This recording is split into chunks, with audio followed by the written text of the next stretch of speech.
Où était Dieu le 7 octobre? Avant d'avoir quelque chose de grand, forcément auparavant, il y a un effort, il y a une souffrance, il y a une baisse, il y a une crise. Je pense que ce coup, on l'a eu, un coup terrible, plus de larmes, plus de pleurs, plus de tristesse, plus de dépression.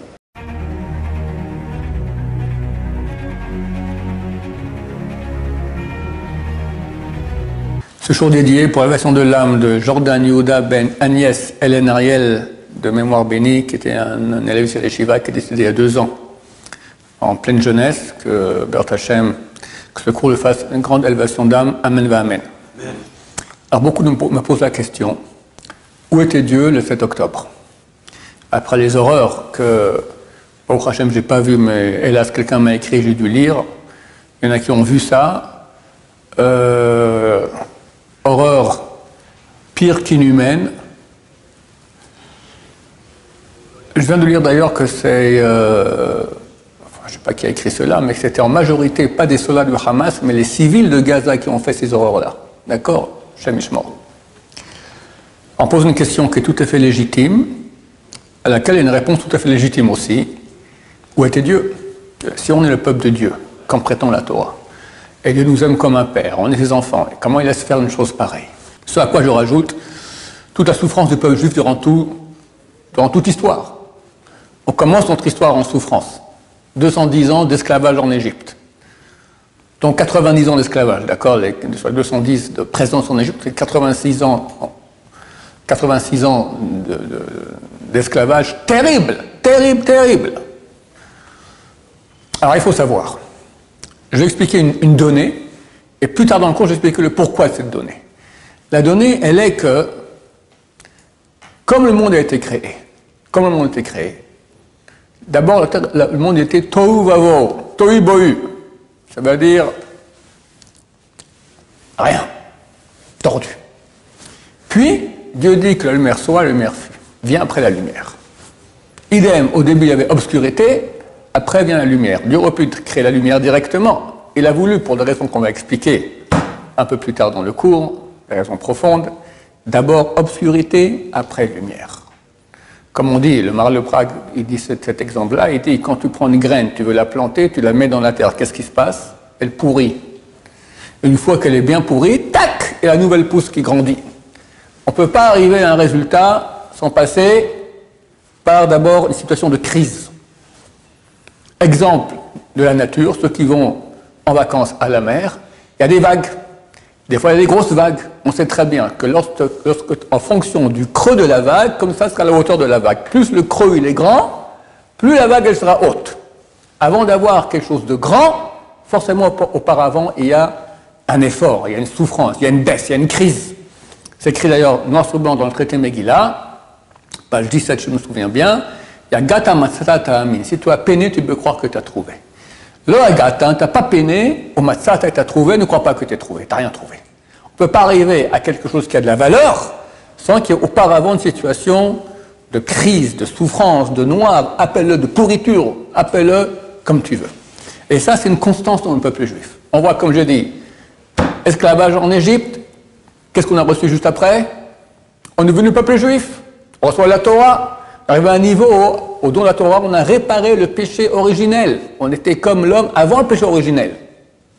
C'est un niveau extraordinaire. On est retombé. Mais on a la Torah. Donc, tu ne peux pas arriver à un niveau aussi grand comme ça. Après, construction du temple, destruction du temple. Ok. Qu'est-ce que ça a donné? Et le peuple d'Israël qui part en exil. Souffrance terrible. Mais qu'est-ce que ça a donné? Ça a donné la Mishnah. Ça a donné la Gemara. C'est ce qu'on étudie jour et nuit. Le peuple d'Israël vit sur ça. C'est une création extraordinaire sans laquelle il n'y aurait plus de peuple juif. Il y a eu la crise, il y a eu une chose de valeur phénoménale. Les croisades. Combien le peuple juif a souffert des croisades? À la même époque, juste après les croisades, on commençait l'époque des Tosfot. Tosfot, c'est les commentateurs et des Rishonim, des commentateurs du Talmud, mais phénoménal. D'ailleurs, de France en majorité. Les croisades, à l'origine, ça vient de France. Après, il y a eu Girouj Sfarad, expulsion d'Espagne.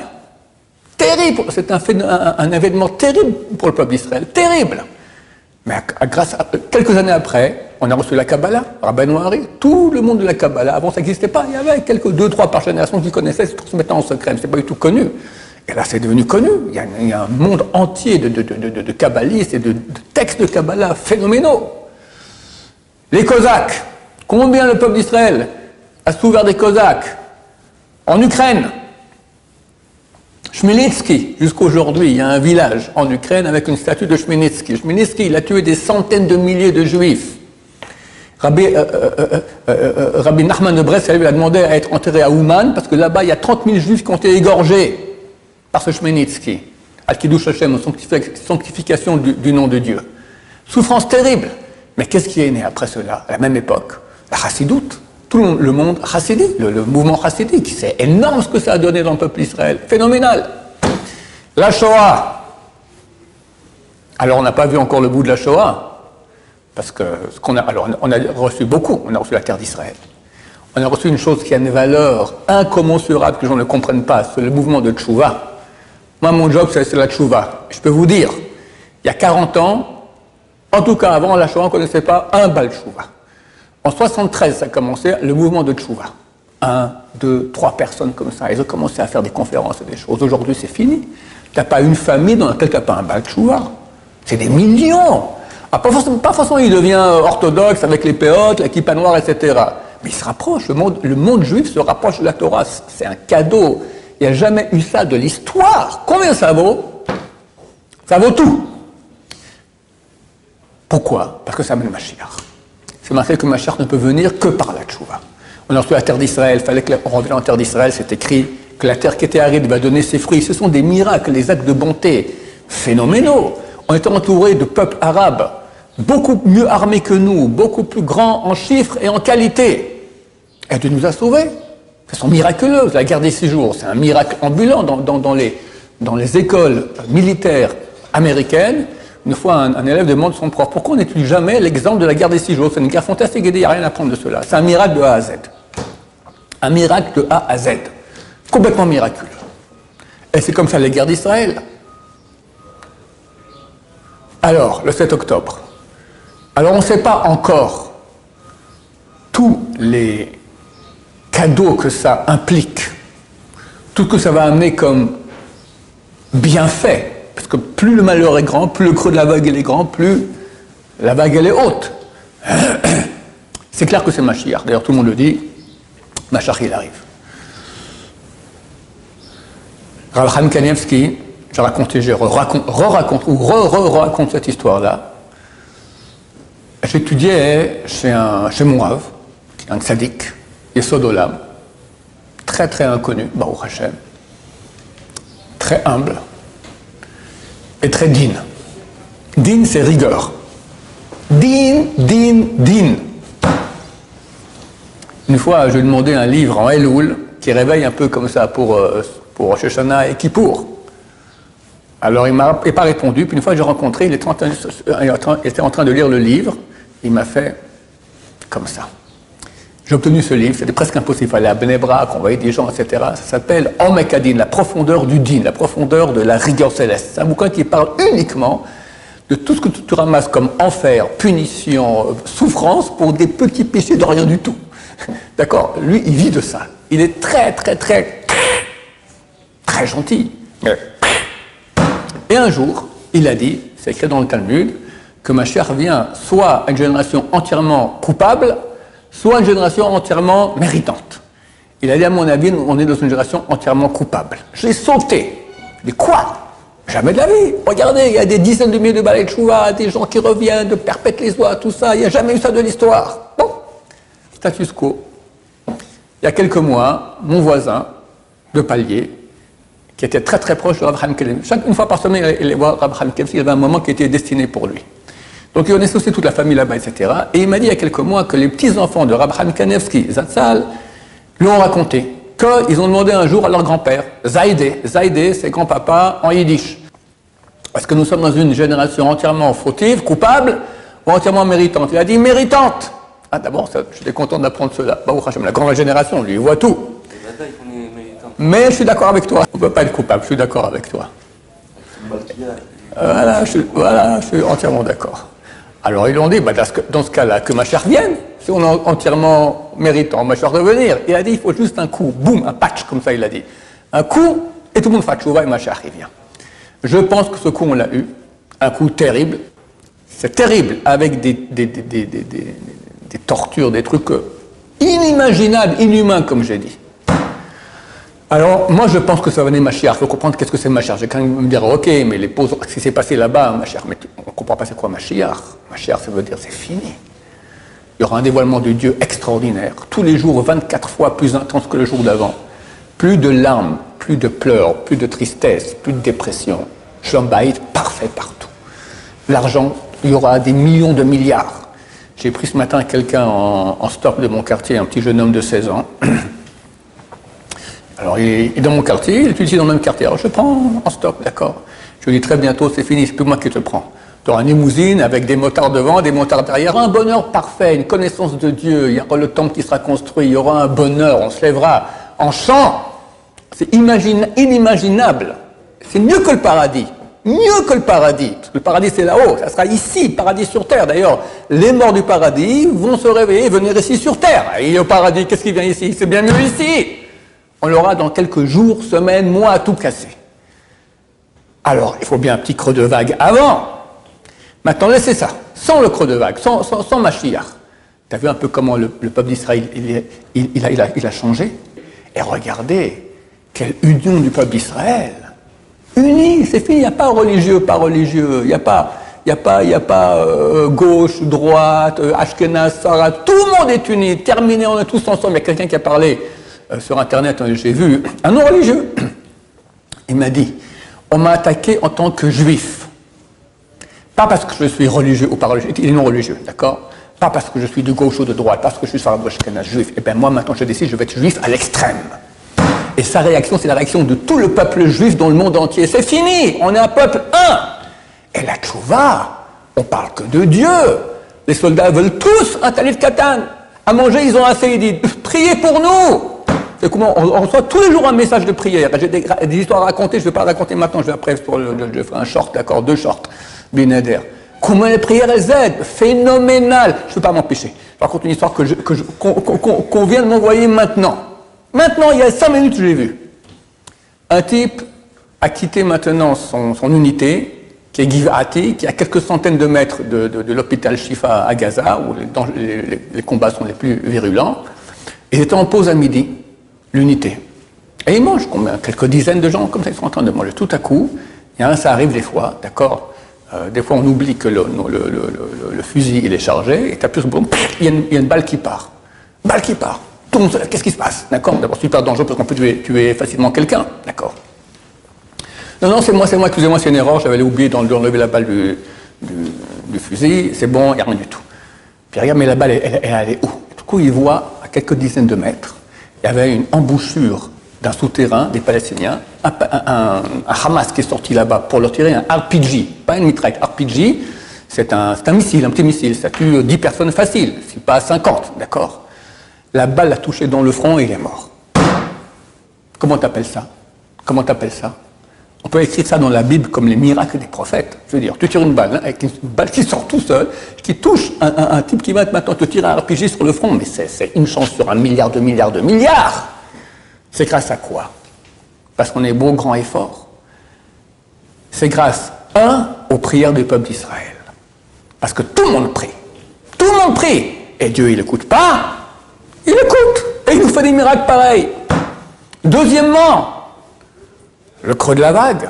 On a payé, on a souffert, on a droit. Je vais expliquer après cela plus profondément pourquoi quand on souffre, on a droit. On a droit à ces miracles. Donc, le prix était terrible. Mais regardez qu'est-ce qu'on gagne. On gagne la choix du peuple d'Israël. On gagne l'union du peuple d'Israël. On gagne que l'État d'Israël va enfin devenir un État juif. L'âme du peuple juif revient. Ils étaient contre mettre des tefilines dans la rue. Maintenant, les stands de tefilines sont pris d'assaut. On n'a encore rien vu. Il y a un vieux kabbaliste, tzaddik, qui a Ruach HaKodesh, qui voit les choses que le commun des mortels ne voit pas, qui habite ici à Yerushalayim dans la ville. Il s'appelle le Rav Scheinberger. C'est l'élève du Baal Soulam. Baal Soulam, c'est un des commentateurs qui a écrit un commentaire très très connu sur le Zohar, Zohar HaKadosh, d'accord, l'œuvre maîtresse de la Kabbalah. Et ce rabbin, la semaine passée, il a dit, ou au début de cette semaine, il a dit que les anges, les ministres de tous les peuples qui s'opposent à nous sont tous déjà ratatinés dans le ciel. Ça veut dire que ça commence par le ciel, après ça vient sur terre. C'est fini, on n'a plus d'ennemis. Et ils vont se faire la guerre entre eux. Nous, on a juste à finir avec Hamas et Hezbollah. Il y a quelques mois, j'ai parlé avec un type qui est dans le renseignement très haut placé. Il m'a dit, jamais les Américains vont attaquer l'Iran pour nous. Jamais. Là, ils ont amené 3 porte-avions, une 50aine de bateaux, un missile nucléaire, un sous-marin nucléaire. Donc quelqu'un m'a dit, il a des missiles qui ont 1 tonne d'explosifs. Ils peuvent raser une ville en 1 minute. Ils sont précis au centimètre. Au centimètre. D'accord? Ils peuvent raser plusieurs villes à la fois. Pour faire quoi s'ils ont ramené tout ça, ils n'attaquent pas l'Iran? Hein? Ils vont attaquer l'Iran. Bien sûr. Attends, moi j'espérais qu'ils allaient attaquer l'Iran. C'est écrit dans nos textes. Je fais plusieurs recours là-dessus. C'est marqué qu'à la fin des temps, l'Iran tombe dans les mains de l'Occident, Rome, et Mashiach revient tout de suite. Donc on va gagner ça. Blinken a averti Hezbollah, Nasrallah. Vous attaquez Israël, c'est nous qu'on vous bombarde. Parce que l'Amérique, si elle veut, elle fait PLIC, fini, il n'y a plus de Hezbollah. L'Amérique, comme le racontais, je raconte. Il y a quelques années, il y a 3-4 ans, c'était Trump qui était président des États-Unis. Il a une histoire en Syrie, il y avait des bases américaines, je ne sais pas quoi, ils ont attaqué. Il a envoyé 98 missiles Tomahawk. C'est des missiles grands comme la moitié du Beth Midrash, d'accord? Des gros trucs balèzes. C'était 98 entre 2h et 2h02. 2h du matin et 2h 2 minutes. En 2 minutes. Maintenant, t'imagines 24 heures de toute la puissance américaine. J'ai un ami qui connaît quelqu'un qui est très très haut placé en Amérique. Il dit, tu ne peux pas imaginer la puissance de feu des Américains. Ils vont faire le boulot pour nous, Béat Hachem. Combien ça vaut? Combien ça vaut? Des millions de milliards de milliards de milliards. Ah, tu oui. C'est quoi l'intérêt de l'Amérique à attaquer l'Iran? L'intérêt de l'Amérique à attaquer l'Iran? Certainement pas pour nos beaux yeux. Ils disent nos petits frères, les Israéliens, etc. C'est pas ça. L'Amérique, depuis que l'Amérique existe, on va dire, en tout cas depuis un siècle, elle est le top du monde, elle est au sommet du monde. Et son plus juif, c'est Esav, qui est au sommet du monde depuis que Rome existe. Et avant Rome, c'était la Grèce, c'est la même culture, la culture gréco-latine, d'accord, occidentale. Ils sont la tête du monde. Grâce à quoi? Grâce à la bénédiction de Yitzhak qui dit « tu vivras sur ton épée ».